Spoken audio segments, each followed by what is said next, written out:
ప్రపంచం నిత్యం మారుతుంది. మన జీవనశైలి, టెక్నాలజీ, ఆహారపు అలవాట్లు అన్నీ కలిసి మన శరీరాన్ని ఎలా ప్రభావితం చేస్తాయో అసలు ఎప్పుడైనా ఆలోచించారా?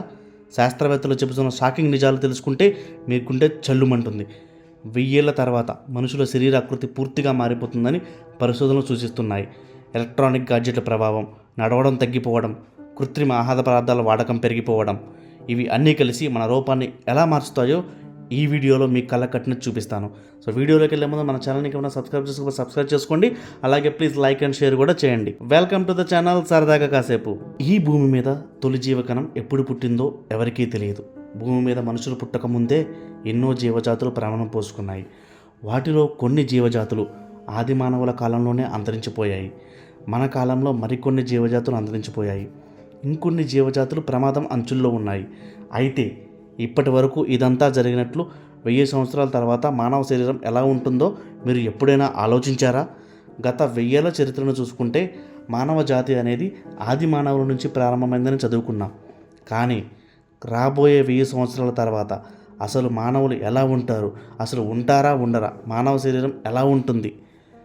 ప్రపంచం మానవులు ఇద్దరూ వేగంగా మారడానికి సాంకేతికత, అంతరిక్ష ప్రయాణం, వాతావరణ మార్పులు ఈ 3 కారణాలు ఉన్నాయని చెప్తున్నారు శాస్త్రవేత్తలు.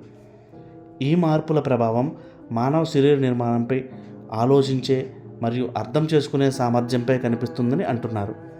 London university college professor Thomas ప్రకారం మానవులు త్వరగా పరిపక్వం చెందడం ప్రారంభిస్తే వారు తమ జీవితకాలంలో ఎక్కువ సంతానాన్ని ఉత్పత్తి చేస్తారు. చిన్న వయసులోనే పరిణతి చెందిన వ్యక్తులు ఎత్తు తక్కువగా ఉంటారని శాస్త్రీయ అధ్యయనాలు చూపిస్తున్నాయి. పొట్టి తన జన్యువులు భవిష్యత్తులో మరింత ఆధిపత్యం చెలాయిస్తాయని, భవిష్యత్తులో మానవ సగటు ఎత్తు తగ్గే అవకాశం ఉందని కూడా చెప్తున్నారు. ఇప్పుడంతా సాంకేతికతే ప్రపంచం. సాంకేతికతపై ఆధారపడడం, తప్పుడు జీవనశైలి కారణంగా మానవులు శారీరక నిర్మాణం కూడా మారే అవకాశం ఉంటుందన్నారు. ఫోన్, కంప్యూటర్లో ఎక్కువసేపు పనిచేయడం వల్ల ప్రజలు వెన్ను వంగిపోతుంది. అలాగే వేళ్ళు ఒక భంగిమలో ఎక్కువసేపు ఉంటే అవి పంజా లాంటి ఆకారంలోకి మారతాయి. అంతేకాదు నిద్ర లేకపోవడం, మానవ శరీరంలో అనేక ప్రధాన మార్పులకు ఇది చాలా క్లియర్ కట్గా ఉంటుంది. నేటి వేగవంతమైన జీవనశైలి, డిజిటల్ ప్రపంచం కారణంగా ప్రజలు నిద్ర సమయం తగ్గిపోతుంది. దీని కారణంగా భవిష్యత్తులో మానవులు మానసిక శారీరక నిర్మాణంపై లోతైన ప్రభావం ఉంటుందన్నారు. న్యూ సౌత్ వేల్స్ విశ్వవిద్యాలయానికి చెందిన ప్రొఫెసర్ రాబర్ట్ బ్రూక్స్ ప్రకారం భవిష్యత్తులో మానవ మెదడు చిన్నదిగా మారిపోవచ్చు. సాంకేతికతపై ఆధారపడడం పెరుగుతున్నందున మానవులు అంత పెద్ద మెదడు అవసరం ఉండదు. ఎందుకంటే కంప్యూటర్లు, యంత్రాలు వాటి అనేక పనులు అవే చేస్తుంటాయి. కాబట్టి మానవ మెదడుతో అంతగా అవసరం ఉండదని చెప్పారు. ఇక భవిష్యత్తులో మానవులు ఎక్కువ కాలం అంతరిక్షంలోనే ఉంటే గురుత్వాకర్షణ లోపం వల్ల వారి ఎముకలు బలహీనపడిపోతాయి. ఎక్కువసేపు అంతరిక్షంలో ఉండటం వల్ల శరీర ఎత్తు పెరుగుతుంది. కానీ కండరాలు, ఎముకలు మునుపటి కంటే సన్నగా, బలహీనంగా మారిపోతాయి. మానవులు నెమ్మదిగా తమను తాము మచ్చుక చేసుకుంటున్నారని బాత్ విశ్వవిద్యాలయంలో జీవశాస్త్రవేత్త అయిన డాక్టర్ నికోలస్ లాంగ్రిచ్ అంటున్నారు.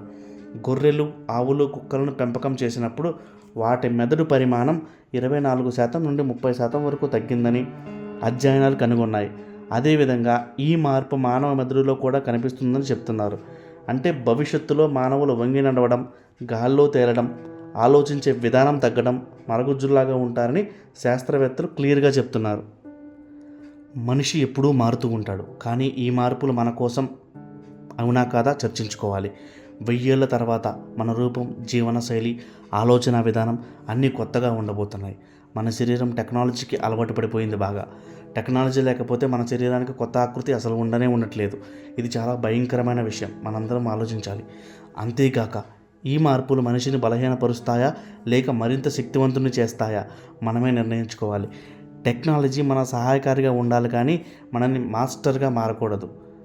ఈ మార్పులు అతి సహజమా లేక మనం భవిష్యత్తును పాడు చేసుకుంటున్నామా అన్నది మనంతటికి మనం చూసుకోవాల్సిన విషయం. సో ఈ వీడియో మీకు నచ్చిందని అనుకుంటున్నాను. ఈ వీడియో మీకు నచ్చితే మీ అభిప్రాయాలను కామెంట్ రూపంలో పోస్ట్ చేయండి. అసలు భవిష్యత్తులో మనం ఎలా ఉంటామో ఊహించండి, కానీ మన సమాజాన్ని మంచి మార్గంలో తీసుకెళ్లేందుకు మాత్రం కృషి చేయండి. మన ఛానల్ని సబ్స్క్రైబ్ చేయండి ఫ్రెండ్స్. మీకోసం మరిన్ని మంచి వీడియోస్ చేస్తూ ఉంటాము. అలాగే లైక్ అండ్ షేర్ కూడా చేయండి. Thank you.